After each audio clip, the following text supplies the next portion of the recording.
o método PQRS-TU de leitura. Vocês vão encontrar esse daqui no livro do Morgan, Como Estudar. Ele traz, é um autor norte-americano, ele traz metodologias de aprendizado, né? E aqui é a leitura eficiente. A primeira coisa, quando você tiver um texto, você tem que paquerar o texto. Bater um papinho com ele, ficar com vontade de ler esse texto, você está mexendo na sua motivação. Depois que você já entrou em contato, ele já não é algo tão ET para você, tão estranho, você tem que questionar os temas. Por que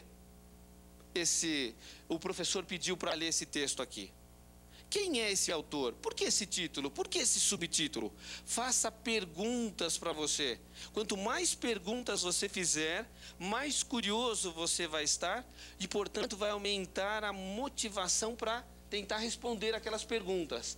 E se você aqui, nessa fase do que puder escrever as perguntas, melhor ainda, até para ver se o texto tem a profundidade que você espera, porque às vezes a gente fica decepcionado com a qualidade daquilo que a gente lê, não é?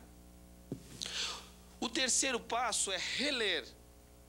Você vai ter que ler esse texto pelo menos 2 vezes.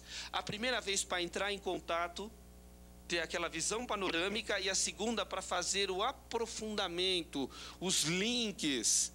Então a gente tem que ler um texto pelo menos 2 vezes. E o mais interessante, já no outro passo, você vai ter que fazer uma espécie de resumo. Isso aqui foi usado, esse verbo, nem sei se existe mesmo, para dar ordem aqui, porque a gente guarda aquilo que faz sentido. Aliás, isso eu esqueci de colocar na palestra. A gente só guarda aquilo que é significativo para a gente. A nossa memória, ela é mais emocional do que racional. Por isso que na prova a gente lembra a careta do professor, quando ele ficou zangado, quando ele ficou alegre, e a gente não lembra o que ele estava falando.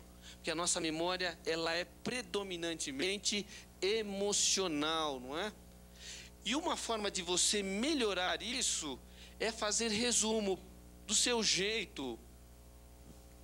Os melhores cadernos não são aqueles cadernos lineares, não. Os seres humanos não são lineares.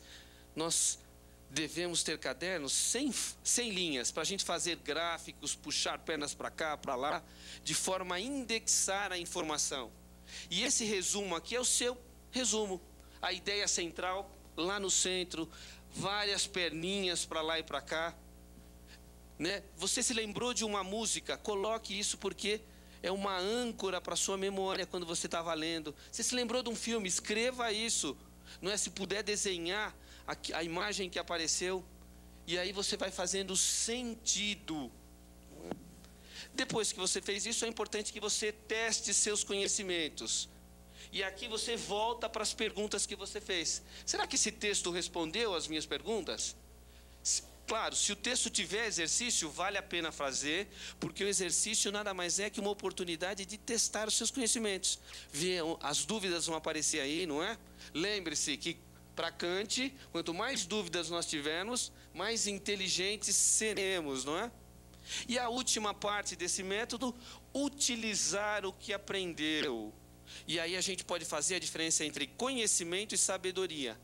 Enquanto você tiver tudo aqui, é só conhecimento. Quando você aplica, é sabedoria. E a sabedoria, quando a gente utiliza, a gente está quente, não é? Vocês se lembram quando vocês começaram a aprender a dirigir? Tinha que decorar, era difícil, o carro morria. E hoje, depois que já está internalizado, a gente fala no celular, nem deveria, não é? Come, namora. E às vezes a gente liga o automático. Eu já tive essa experiência. Cheguei no lugar, gente, não era aqui para eu estar.